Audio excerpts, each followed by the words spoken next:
Good morning. I'm Adelman, and thank you to Mr. Joya for the opportunity to speak at the breakfast this morning. I love my father, Frank Adelman, but let's face it, dads can be really annoying sometimes. My father wakes up most mornings at 4:30 a.m., and by the time the sun comes up, he has showered, cleared out his email, read 2 newspapers, walked the dog, and gone to Brugger's to get my mother and him some coffee. This habit would be perfectly fine if you weren't whistling tunes from the 60s at his loudest pitch, or blowing up my phone with texts like, "Hey, go get your haircut later today," or "Don't forget your book," when they could wait another hour while I'm sleeping. About this time, he creeps into my room, and somehow, with his 2 fingers, he makes the noise, simulating a buzzing insect, and of course, I jump 6 feet every time. My siblings and I still discuss how he has kept these childish pranks up, and how we still get angry every single time. It's very annoying. He has a few other annoying habits as well.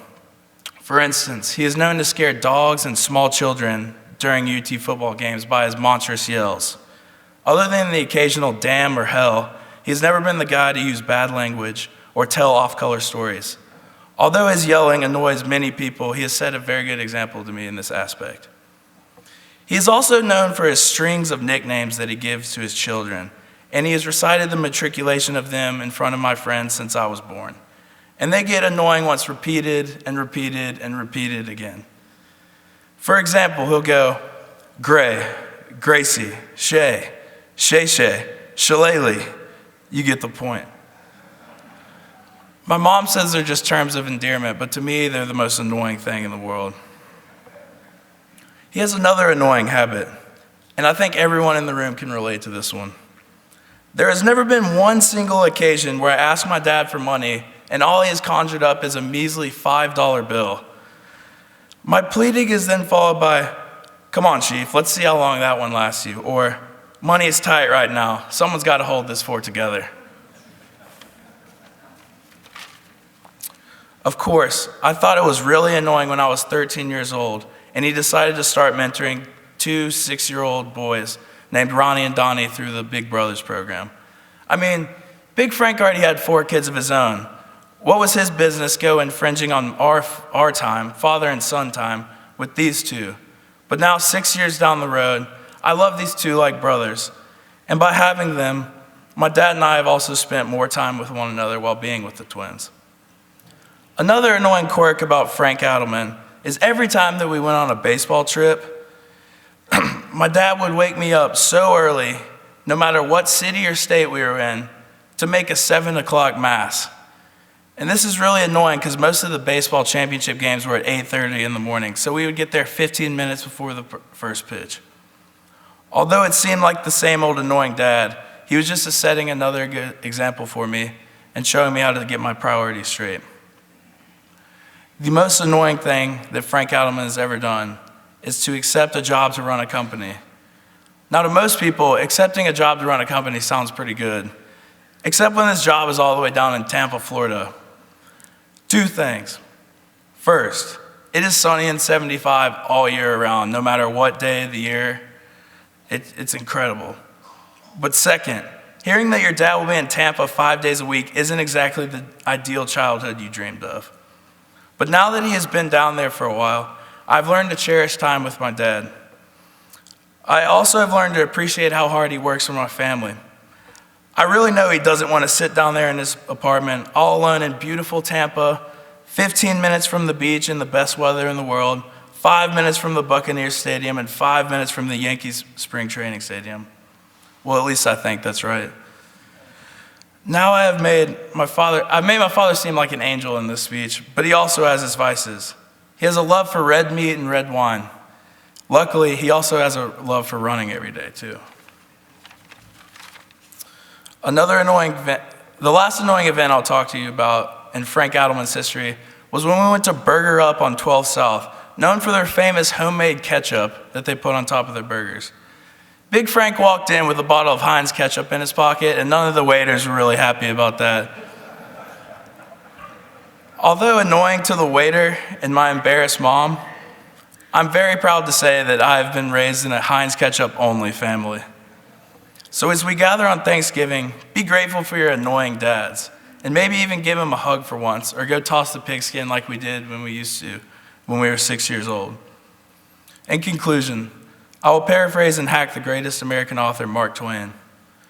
When I was a boy of 11, my father was so annoying that I could hardly stand to have him around. But now that I'm 18, it amazes me how much the old man has learned in 7 years. Thank you. Love you, Dad. After Mr. Joy asked me to speak today, I laughed because after every father-son dinner, my dad tells me never to make one of those speeches.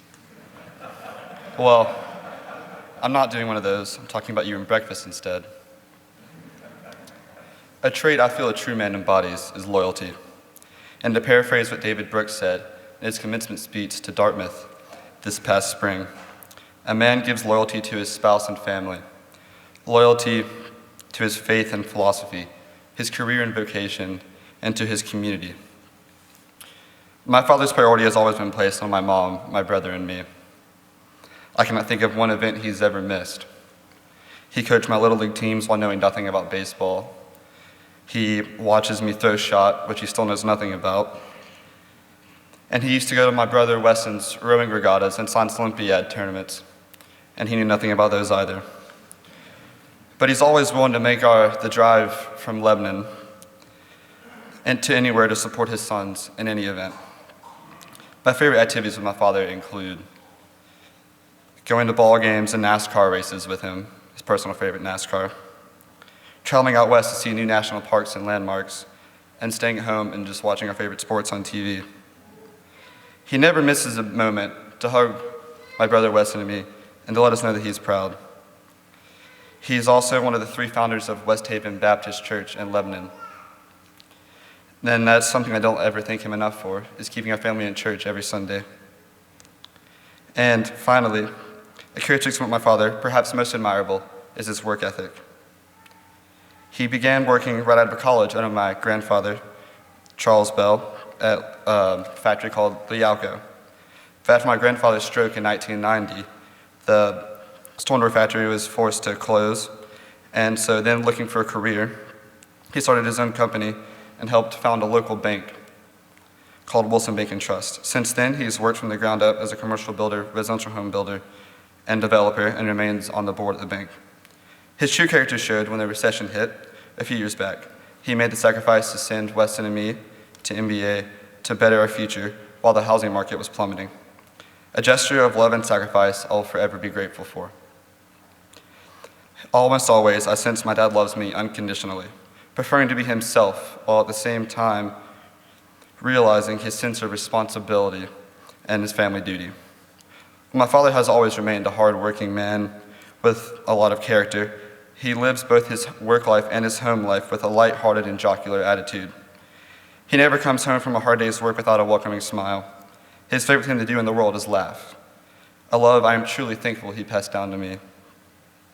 He never misses a moment to make fun of Weston or me, especially in front of friends. Embarrassing his children is just a great specialty of his, I guess. But in turn, we do not give him much of a break either. For instance, when first sitting down to write this speech, I just finished watching a NASCAR race with my dad in the living room while he was wearing his favorite John Wayne t-shirt and Tennessee Vols hat that he's had since before I was born. Also, this past Father's Day, I was gracious enough to earn my first speeding ticket, which was a gift to him for Father's Day. My father, to me, embodies the characteristics of a true man. A man that does not ask the question, what do I want from life? But instead asks the question, what is life demanding me to do? And as I'm about to go to college next year to pursue my future and begin learning what I want to do when I grow up, what I truly want to do is grow up to be a man like my father. Thank you for always being there for me.